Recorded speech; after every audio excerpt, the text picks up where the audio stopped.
दूध वाला। बिकनूर नामक एक नगर में रहता था एक राजा चंद्रसेना। उसका मंत्री कबीर सिंह उसके दूध का कारोबार संभालता था। उन्होंने बहुत सारे स्वस्थ गायों को पाला जो अच्छा और गाढ़ा दूध देते थे। ये दूध सारे गांव में बेचा जाता था।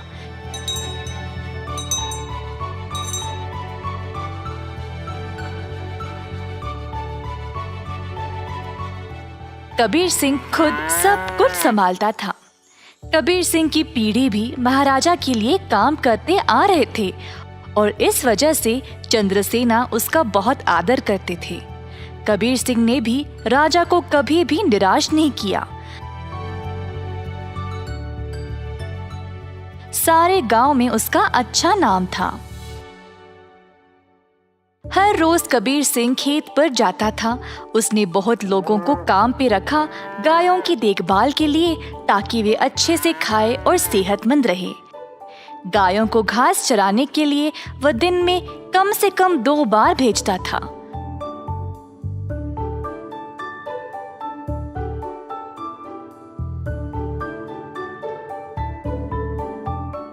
वह हमेशा ध्यान रखता था कि दूध साफ सुथरा रहे।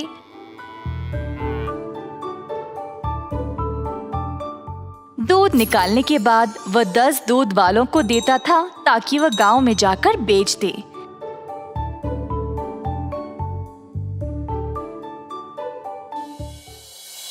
दूध वाले कबीर सिंह को पैसे देते थे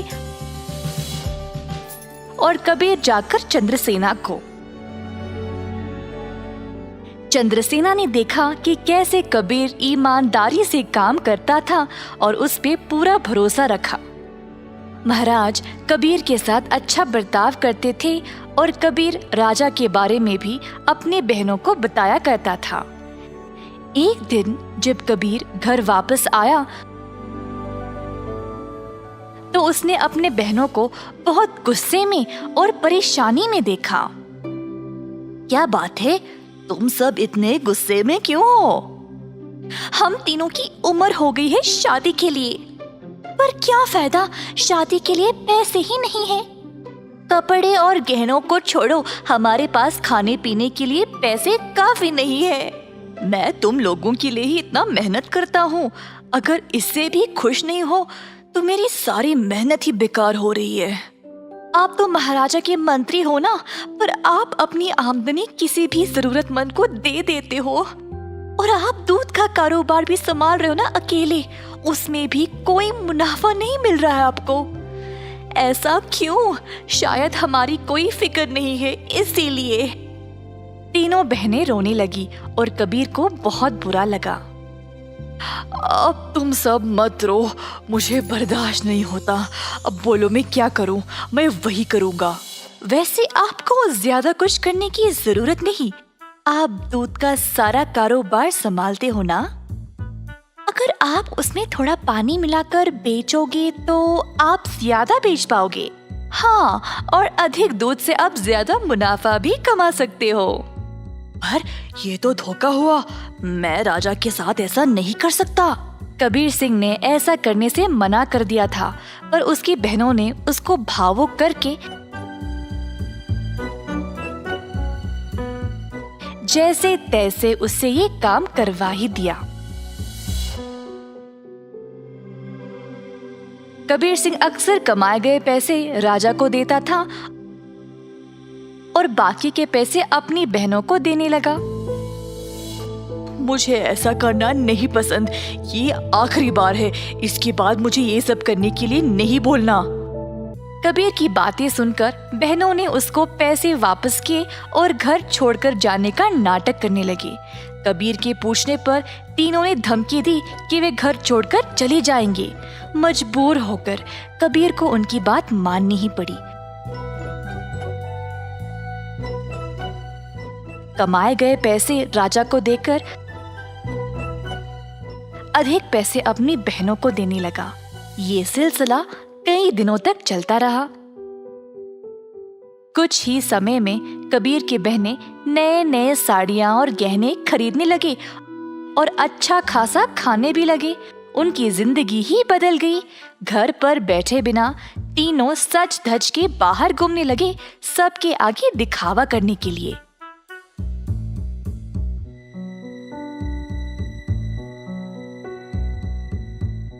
गांव के सारे लोग हैरान रह गए और आपस में बातें करने लगे। ये तीन बहनें कबीर की कमाई को ऐसे इस्तेमाल कर रहे हैं। मैंने कभी नहीं देखा किसी को ऐसा करते हुए। पर कबीर सिंह के पास इतने पैसे आए कहाँ से? सब लोग कबीर के बारे में बातें करने लगे और बाकी के मंत्री कबीर की कमाई पर ईर्ष्या करने लगे, तो इस बात पर जांच करना शुरू कर दिए। जल्द उनको सच पता चल गया कि वह दूध में पानी मिलाकर बेच रहा था। 70% राजा को देकर बाकी के 30% अपनी जेब में डाल रहा था। खेत के कारीगरों से मंत्रियों ने ये बात का पता लगाया। सारे मंत्री गए राजा के पास और उनको पूरा सच बता दिया।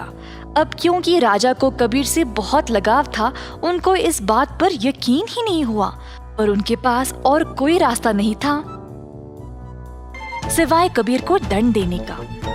तीनों बहनें आए कैद खाने अपने भाई को देखने के लिए और उनको बहुत बुरा लगा कि उनकी ही वजह से उनका भाई आज जेल में बंद पड़ा है। बहनों को अपनी गलती का एहसास हुआ और तीनों गए महाराजा के पास और उनको सब सच बताया कि असल में ये सब उन तीनों की ही गलती है और कबीर दोषी नहीं है। उन्होंने राजा से भीख मांगी कबीर को छोड़ने के लिए। जब राजा ने ये सब सुना तो उन्होंने तीनों बहनों को भी कबीर के साथ कैद खाने में ही डाल दिया और कहा, दंड केवल गलत करने वाले को ही नहीं, गलत सोचने वाले को और गलती में हिस्सा लेने वाले को भी मिलनी चाहिए।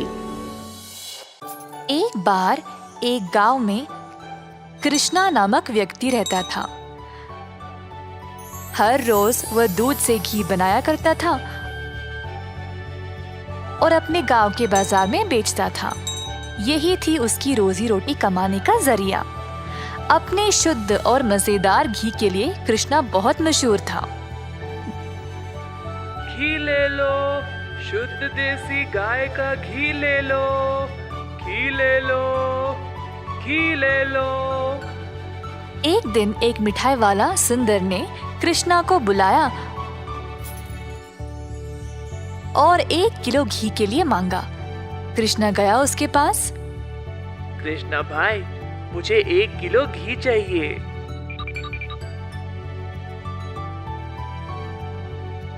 कृष्णा घी को तोलने लगा। जब सुंदर ने देखा कि घी कितना शुद्ध था, तो वह अपने आप को रोक ही नहीं पाया। सुंदर ने और घी लेने का निर्णय लिया। रुको कृष्णा, मुझे तुम 1 नहीं 2 किलो घी दे देना। पता नहीं बाद में बचेगा या नहीं। तुम्हारा घी सबसे शुद्ध है और मुझे स्वादिष्ट मिठाई बनाने में मदद करता है। ओ बढ़िया जी, धन्यवाद सुंदर साहब। ये लो आपके 2 किलो घी। सुंदर ने खुशी से घी लिया और फिर दोनों अपने अपने रास्ते चले गए। जैसे कृष्णा चलता गया, गांव के लोग उसको एक एक करके घी खरीदने बुला रहे थे। दोपहर तक सारी घी बिक चुकी थी, क्योंकि वो घी था ही इतना स्वादिष्ट। अपनी कमाई लेकर कृष्णा अपने भाई कुशल के पास दूध खरीदने गया, ताकि वह अगले दिन के लिए और घी बना सके।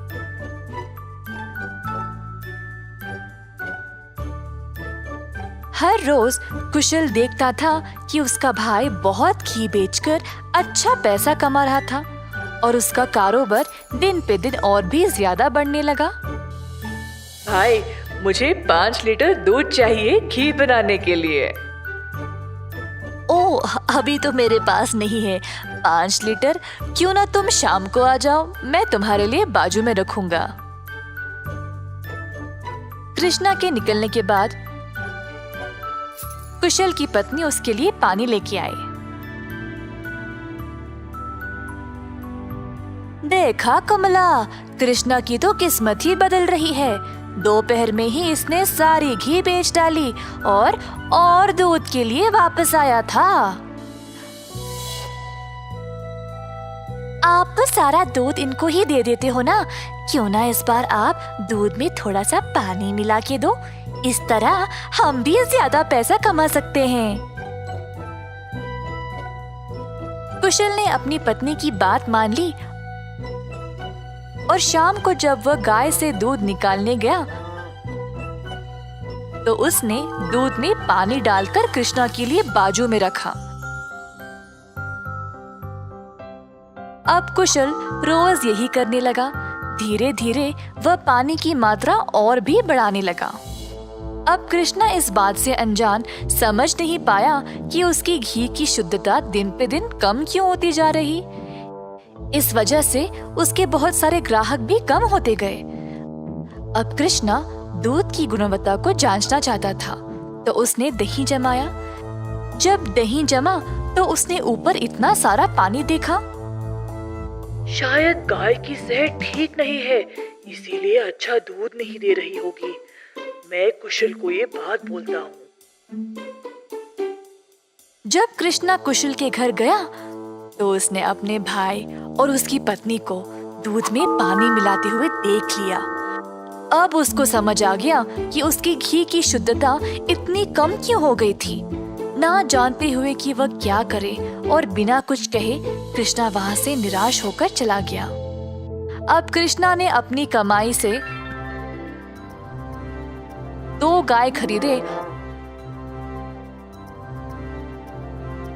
और खुद दूध निकालना शुरू किया। अब फिर से कृष्णा अच्छी वाली शुद्ध घी बनाने लगा। कृष्णा ने अपनी एक छोटी सी दुकान खोल ली जहाँ पे वो शुद्ध देसी घी बेचने लगा। उसी समय सुंदर उसके पास आया और बोला, हाय कृष्णा, पिछले कुछ दिनों से घी कुछ ठीक नहीं है। मेरे मिठाइयों के लिए अच्छे ग्राहक थे, केवल आपकी शुद्ध घी की वजह से। उम्मीद है अब आप अच्छा घी बना रहे हो। मैं चाहता हूँ कि मेरे ग्राहक वापस आ जाए। आप ये 2 गाय देख रहे हो, ये मैंने ही लाए हैं अब खुद दूध निकालने। अब से मैं ही दूध निकाल रहा हूँ, तो आज से घी भी सबसे बढ़िया मिलेगी। जैसे दिन बीतते गए अब कृष्णा से और लोग घी खरीदने लगे। कुछ ही दिनों में कृष्णा ने और गाय खरीदे। उसने कुछ नौकरों को अपनी दुकान पर काम पे भी लगाया, हाथ बटाने के लिए। अंततः कृष्णा काफी अमीर बन गया और ईमानदारी से अपना कारोबार चला रहा था। इसी दौरान कुशल, जिसने अपने ही भाई की प्रतिष्ठा को बर्बाद करने की कोशिश की, गांव में अपने मिलावटी दूध के लिए पकड़ा गया। अब कुशल दूध भी नहीं बेच पाया और जल्द नुकसान में पड़ गया। उसे समझ नहीं आया कि अब वह क्या करे। कुशल को अपनी गलती का एहसास हुआ और अपने भाई से माफी मांगने गया। उसने कृष्णा से भीख मांगी माफी के लिए और नौकरी के लिए, ताकि वह अपने कर्जों को चुका सके। दयालु कृष्णा ने तुरंत अपने भाई को क्षमा कर दिया और गायों और कामगार की देखरेख के लिए काम दे दिया। इस कहानी से हम ये सीखते हैं कि दिल से माफी मांगने वाले को माफ कर देना चाहिए और हमेशा एक अच्छी प्रतिष्ठा रखनी चाहिए।